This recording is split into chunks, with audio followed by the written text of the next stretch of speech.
जगत जननी। आपको क्या लगता है रामायण को किसने घटित किया होगा? मंथरा का दिमाग किसने घुमाया था? यही कारण था कि रावण सीता को देख तक नहीं पाया, सर झुका के खड़ा था, सर झुका के सीता को लेकर गया है वो। अंत में जब अग्नि परीक्षा की बारी आई तो तुरंत राम भी तैयार हो गए और सीता भी तैयार हो गई। क्यों? सीता कहाँ रही? अशोक वाटिका में। शोक मतलब पता है ना आपको? शोक मतलब क्या होता है? अब उसका उल्टा क्या होगा? अशोक। तो यज्ञ शुरू होने से पहले जब संकल्प लिया जाता है तो संकल्प के समय तो रावण ने संकल्प लिया। क्या संकल्प लिया? कि ये जो यज्ञ किया जा रहा है इसमें लंकापति रावण की हार हो, इसी के हेतु यह यज्ञ किया जा रहा है।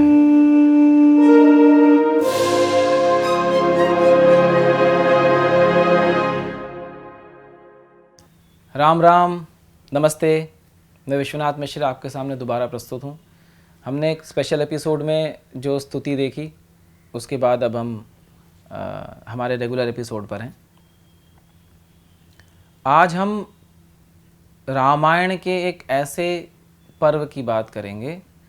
हम रामायण के अंदर एक बहुत ही इंटरेस्टिंग सी स्टोरी की बात करेंगे और हम रामायण को एक नए पर्सपेक्टिव से भी देखेंगे जो शायद लोगों ने इसके पहले कम ही देखा होगा। नहीं देखा होगा ऐसा तो बोलना उचित नहीं होगा, रामायण असंख्य रामायण बने हैं तो किसी न किसी ने तो ज़रूर देखा होगा। अब देखिए हमारे रामायण के किरदार कितने, मतलब क्या चीज़ है वो, क्या चीज़ लिखी गई है और क्या चीज़ घटित हुई है। सीता जी का तो खैर हरण हो गया, अभी वो उस पर नहीं जाते हैं, पहले स्टोरी सुन लीजिए।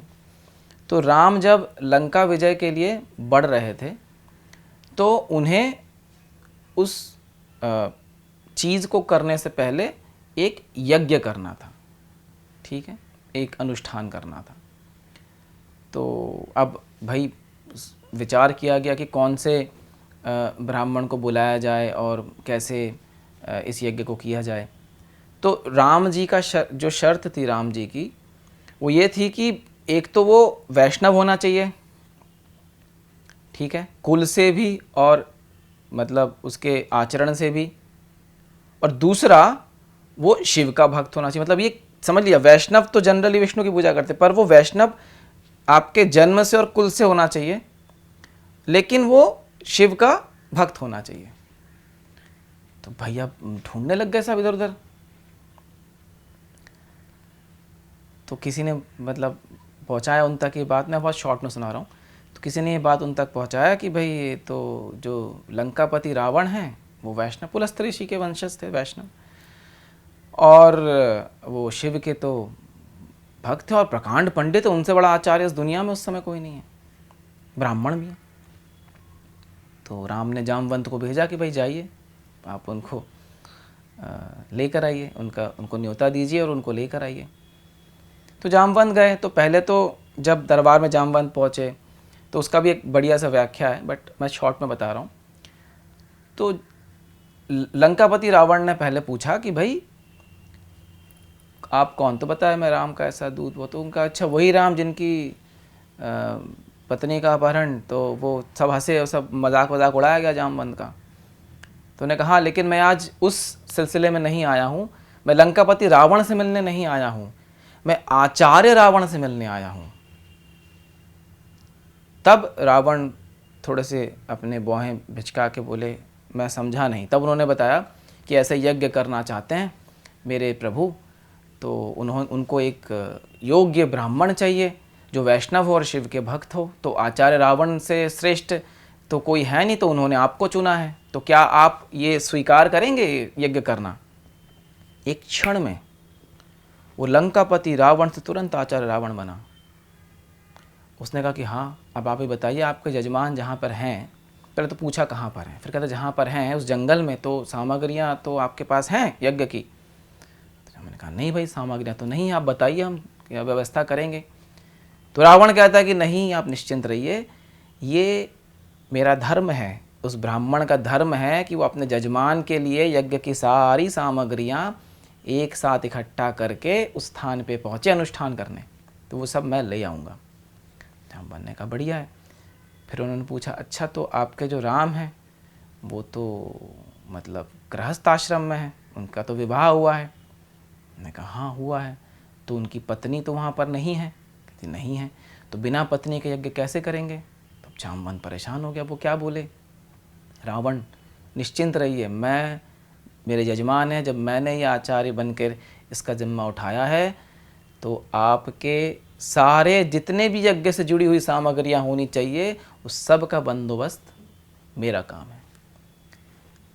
सीता के पास रावण जाते हैं और उनको कहते हैं कि भाई ऐसा है कि उन्होंने यज्ञ करने की मतलब ठानी है, तो आपको मेरे साथ विमान में बैठ के चलना पड़ेगा और यज्ञ के बाद आप दोबारा वापस आ जाएंगे। किरदार देखिए, मतलब आप खुद देखिए क्या मर्यादा है। वहाँ पहुँचे, यज्ञ समाप्त हुआ। मैं बहुत शॉर्ट में सुना रहा हूँ। यज्ञ समाप्त हुआ। यज्ञ समाप्त होने के बाद तो मतलब दक्षिणा वक्षिणा की बारी आती है। तो राम ने कहा कि सबसे पहले तो भाई आशीर्वाद लिया जाता। तो राम ने कहा कि आशीर्वाद दीजिए। तो यज्ञ शुरू होने से पहले जब संकल्प लिया जाता है तो संकल्प के समय तो रावण ने संकल्प लिया। क्या संकल्प लिया कि ये जो यज्ञ किया जा रहा है इसमें लंकापति रावण की हार हो, इसी के हेतु यह यज्ञ किया जा रहा है। सोचिए, आप देखिए एक से एक किरदार। तो अंत में सब कुछ जब ठीक हुआ तो रावण ने कहा कि भाई यज्ञ तो बहुत बढ़िया से संपन्न हुआ है, तो जो आपने जिस चीज़ के लिए यज्ञ किया है आपको उसमें सफलता प्राप्त हो, ये मेरा आपको आशीर्वाद है। एक ब्राह्मण होने के नाते मैंने यज्ञ कराया है, तो मेरी तरफ से ये आशीर्वाद है कि जो आपने सोच के यज्ञ को किया है उसमें आप सफल हों। देखिए क्या किरदार है। फिर राम का भी किरदार देखिए। तो राम ने कहा जी अब आपकी दक्षिणा क्या दें, क्योंकि आपने तो हमारा ये यज्ञ संपन्न बहुत बढ़िया से किया है, तो आपकी दक्षिणा क्या है। रावण का कहना है दक्षिणा मैं आपसे समय आने पे ले लूँगा, पर मेरी एक शर्त है कि जब दक्षिणा आप दें तो जैसे अभी आप पति पत्नी दोनों साथ में हैं उसी रूप में दें, आपसे मैं अकेले दक्षिणा नहीं लूँगा। उसके बाद सीता को विमान में बिठाया और वापस चला गया। मर्यादा देखिए,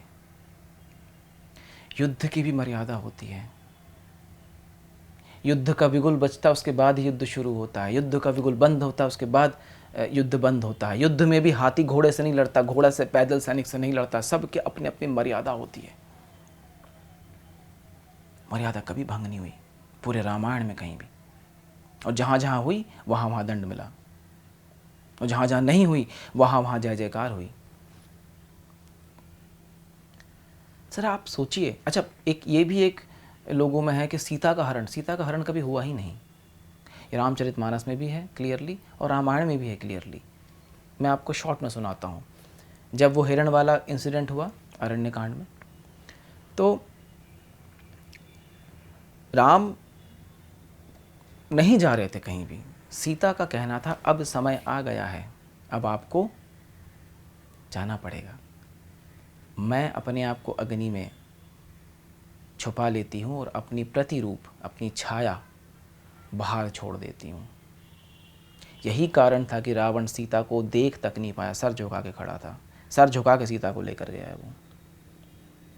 पकड़ना तो दूर की बात है, सब दिखाते उल्टा सीधा दिखाते हैं, लोग रिसर्च नहीं करते और ना ही ये कोई साधक है इनमें से, ना ही इन्होंने कभी सच में रामचरितमानस या रामायण का पाठ किया है। इसमें चौपाई है, ठीक है, अगर आपको चौपाई चाहिए तो मैं उसको लिख के दे दूंगा नीचे। तो सीता कहती हैं कि अब मैं अग्नि में अपने को समाहित कर रही हूँ और बाहर प्रतिरूप अपना छोड़ रही हूँ, और उस प्रतिरूप को रावण अपने साथ लेकर गया था। इसीलिए अंत में जब अग्नि परीक्षा की बारी आई तो तुरंत राम भी तैयार हो गए और सीता भी तैयार हो गई। क्यों? क्योंकि उनको तो पता था कि भाई अब जो मेरा प्रतिरूप है उसको मैं अग्नि में डालूंगी और अग्नि के अंदर से जो मेरा असली रूप है उसे निकाल के मैं बाहर लेके आऊंगी। तो ये सिर्फ राम और सीता को पता था, बाकी लोगों के लिए तो अग्नि परीक्षा थी। उसको लेकर हंगामा मचा हुआ है दुनिया में। मैंने कहा ना कि लोग ना तो उसको ठीक से पढ़ते हैं और ना ही वो साधक हैं। और ना ही उनकी इच्छा है कि वो इसको जानने का प्रयास करें।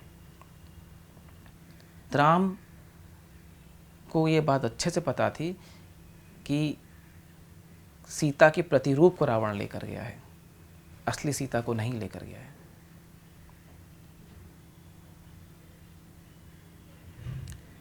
अब कितनी सारी बातें हैं देखिए, मतलब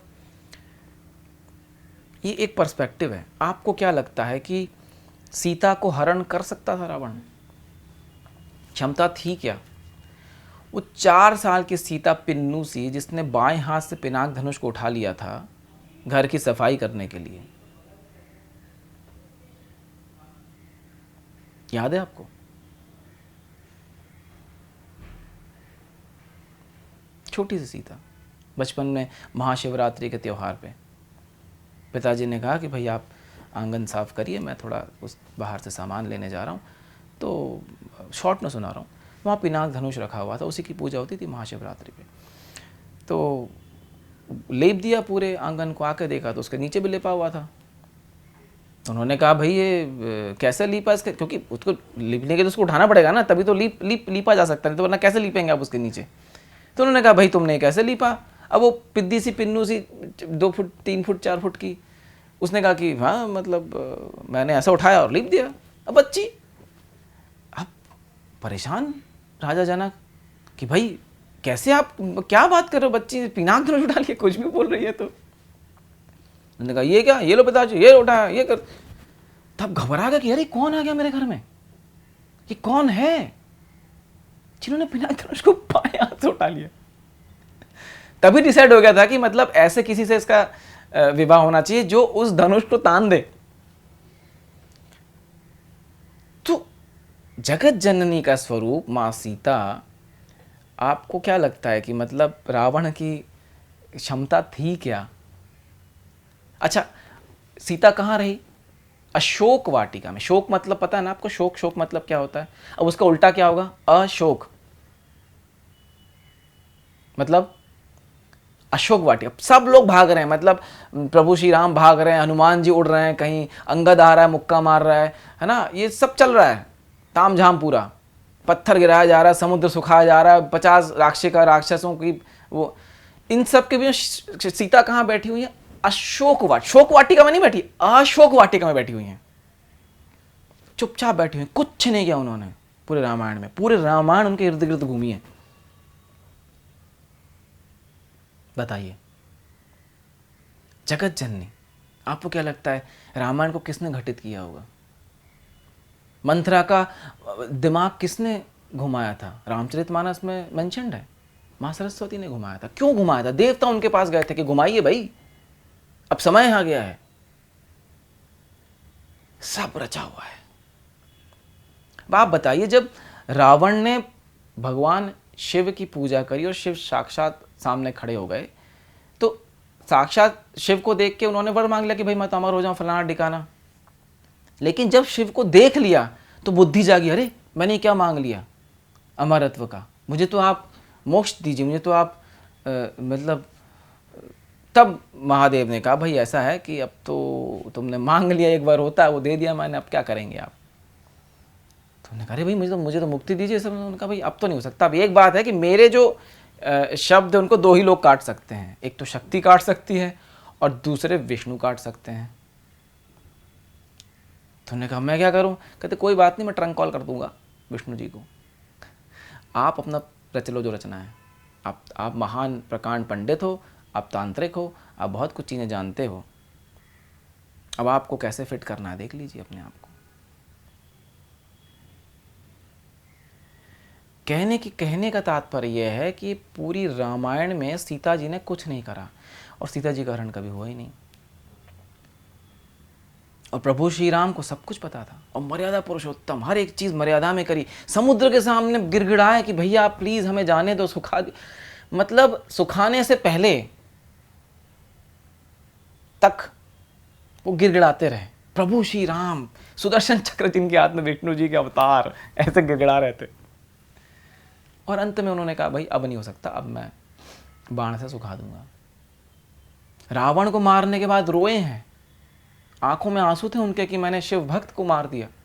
बताइए, ये प्रभु श्री, एक एक किरदार उसका देखिए। हनुमान जी को देखिए, कुछ नहीं करा, सिर्फ राम राम बोले बस, और राम राम बोल के पूरी लंका भी जला दी सब। आपको क्या लगता है रावण को हनुमान जी नहीं मार सकते हैं? नहीं मार सकते, पर देखिए किरदार एक से एक, मेरे प्रभु मारेंगे, सब कुछ बना के दिया। अंत में राम ने, उसके पहले भी सारी चीज़ें, ब्रह्मा जी भी दौड़ रहे हैं, शक्ति के पास जा रहे हैं कि भैया क्या करें, रावण को नहीं मारा जा रहा है, ठीक है चलिए शारदीय नवरात्रि लाइए। एक एक चीज़, एक एक किरदार देखिए। आप सबके घर में रामायण होना ही चाहिए, हम सभी के घर में रामायण होना ही चाहिए। रामचरितमानस या रामायण होना ही चाहिए, उसे आप पढ़िए।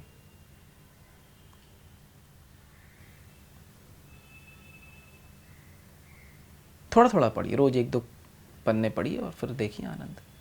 खैर, तो ये जो एपिसोड था ये इस पर इसलिए था क्योंकि मेरे साथ कोई एक बंदा है जो काम करता है, और उसने ऐसे ही मुझसे सवाल कर लिया कि क्या सीता का हरण और उसको लेके। तो मैंने कहा यार ये थोड़ा सा ऐसा विषय है जो शायद लोगों को ज़्यादा पता नहीं है, तो मैं आप लोगों के सामने लेकर आया। और इसमें बहुत सारी चीज़ें हैं, मैंने बहुत शॉर्ट में बताया ताकि वीडियो लंबा ना हो। तो आशा करता हूँ कि आप ने इसका आनंद लिया होगा। इस चैनल से आप जुड़िए, इससे और अधिक से अधिक लोगों को जोड़िए, ठीक है। अब मैंने एक चीज़ और सोची है कि मैं कुछ स्पेशल वीडियोस बनाने वाला हूँ श्री विद्या पे, और वो बहुत एक्सक्लूसिव वीडियोस होंगे, ठीक है। बहुत जल्दी मैं उनका अनावरण करूँगा, और मैं आपको बताऊँगा भी कि वो कैसे, किस तरीके से लाए जाएंगे। बहुत लोगों ने बहुत सारे सवाल करे हैं, मैं बीच में एक ऐसा एपिसोड भी बनाऊंगा जिसमें मैं ठीक से सवाल को एक्सप्लेन कर सकूँ। लिखने में ना सवाल के ठीक से जवाब हो नहीं पाते हैं, शॉर्ट में लिखना पड़ता है, उतना में मज़ा नहीं आता। जब आप बोल के बताते हैं तो बहुत डिटेल्स में आप बता पाते हैं, ठीक है। फिर चलिए आपसे आज्ञा लेते हैं, और इस चैनल को लाइक करिए, शेयर करिए, और हर जगह पे जितने भी प्लेटफॉर्म में आप जानते हैं जहाँ पे सनातनी हैं, जहाँ पे सनातन धर्म की का मान रखा जाता है, उन लोगों के मध्य ये बात अवश्य पहुंचाइए। नमस्ते, राम राम।